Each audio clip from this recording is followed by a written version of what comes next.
Blade baits come with a series of holes on top of the bait. Can you explain why? Well, that's a good question.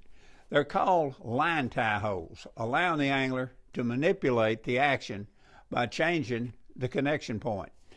A bait like Bass Pro's XPS Laser Blade, well, it has 3 holes. Now, the hole closest to the rear of the bait will maximize the lure's vibration and will provide the tightest wobbling action or option. Now, the hole nearest the front of the bait will produce the widest wobble, and that action is usually best for vertical jigging. Now, the center hole in the bait will produce a happy medium action, ideal for simply cast and retrieve, that type of presentation. It's best to use a snap rather than tie directly to the hole. If you do, your knot will wear in that hole. So it's best to always use a snap. These are tremendous search baits in the 1/2 ounce size. And it's best to use, say, a 6.5 medium heavy bait casting rod spooled with, say, 14-pound mono. That's an excellent rod action for this 1/2 ounce model. Let me show you the lure that we're using today. It's one of Bass Pro Shop's 1/2 ounce strata spoons that has a remarkable fluttering action, whether you cast, troll, or vertical jig it. The spoon is perfectly balanced and is electroplated with a triple chrome finish for tremendous flash. And it comes in 2 other sizes, a 1/4 ounce and a 3/4 ounce. On the line tie, you can use a loop knot, a snap, or you can add an O-ring. Let me tell you something I think is important. Anytime you're fishing a clear cold water lake and you've got bass hugging the bottom in depths of 15 feet or deeper, the technique that we're using here today is a mighty hard technique to beat.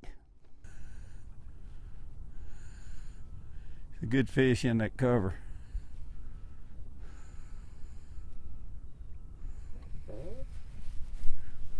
There he's out.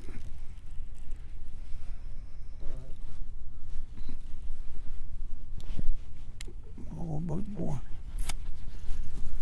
Come on uphill. He was hung all up in that cover.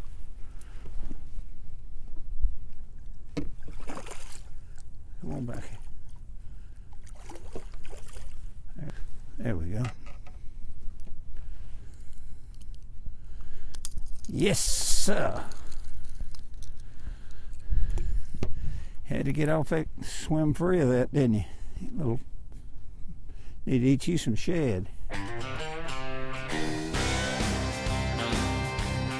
You know, jigging spoons are one of the best type lures that I know of, where an angler can position precisely over the strike zone and keep the lure there for as long as he wants. It's for sure one of the most precise techniques in the sport of bass fishing, and without a doubt, one of the most productive.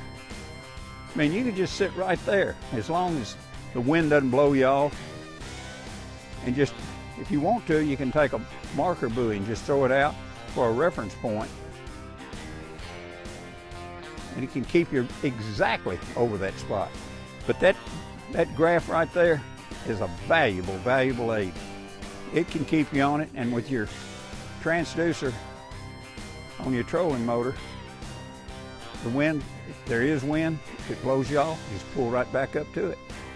Keep that transducer mounted right on the bottom of your trolling motor and make a big difference. It keeps you directly on top of your fish. Okay, let me tell you something else. During the mid-fall to winter, bass become very shad oriented, like I said earlier, and the shad are driven into the deeper regions of the lake as a result of falling water temperatures.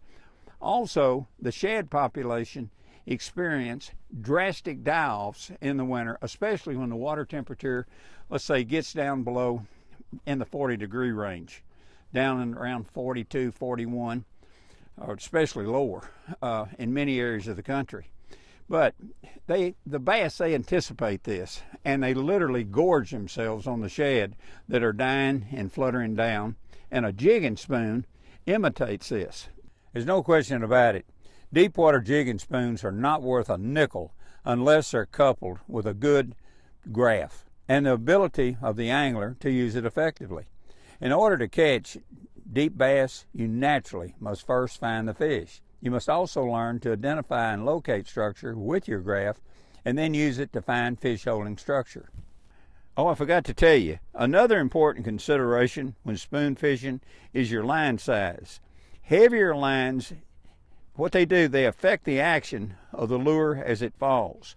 Now, a good choice is anything from, let's say, 10-pound test up to about 15-pound test.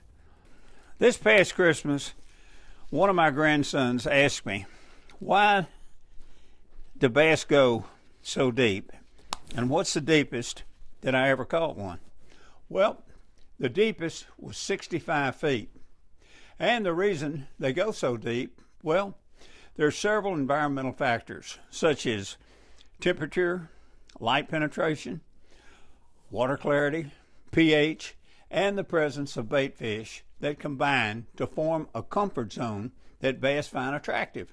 In terms of catchability, deep water bass are so much more dependable than shallow water bass.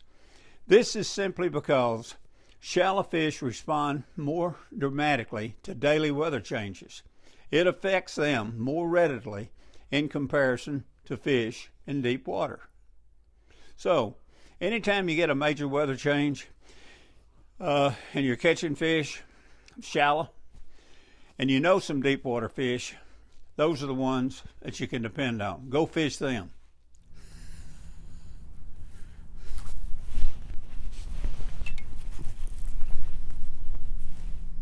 Oh boy, it's right there. Hold it. Whoa.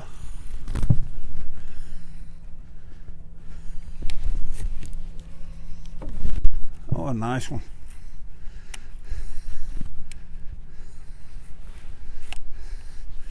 Okay, we got, come on around the trolling motor. Come on, come on, come on. Yes, you are. A pretty fish. Look at him.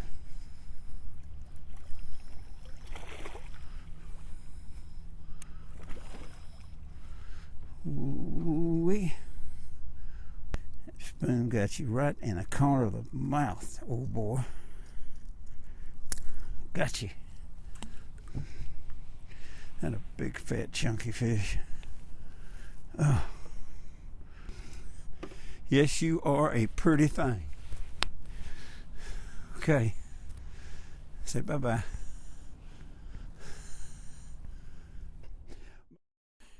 Let me ask you a question. Have you ever wondered why some fishermen catch more fish than others? Well, there's a good reason for that. They seem to pay close and careful attention to what they're doing and what's going on around them while fishing. That alone will definitely help make you a much better fisherman. Your degree of alertness and power of observation and confidence you have at the moment. If you persist in worrying about what's happening at work, or the yard needs mowing, or what you got to do next week, or something else, you might as well load up and pick another day to fish. Fishing should be fun, and you should be out there to enjoy yourself, not worrying about something else. Your concentration on what's taking place around you can tip the scales toward success. Catfish, crappie, bluegill, walleye, bass, and pike fishermen is often opportunity fishing. You got to recognize a set of circumstances and then take advantage of them. Now, I'm not trying to sidestep the question about what we're discussing. I'm simply pointing out the many variables in the answer. As an example, if you're fishing a particular spot regularly, you soon gain a feel for exactly where the fish should be, the lure to use, the type of retrieve, and even the direction of the retrieve. In that situation, you probably have a pretty good idea of where the fish should be and if they're there or not on a given day. You're catching them right there on that one spot, and you throw, nothing. So maybe they moved right over here just a little bit. You know, you'll get the feel. After you fish that spot for a while, you just kind of get the feel. You know the terrain, you know the depth, and you know what's there.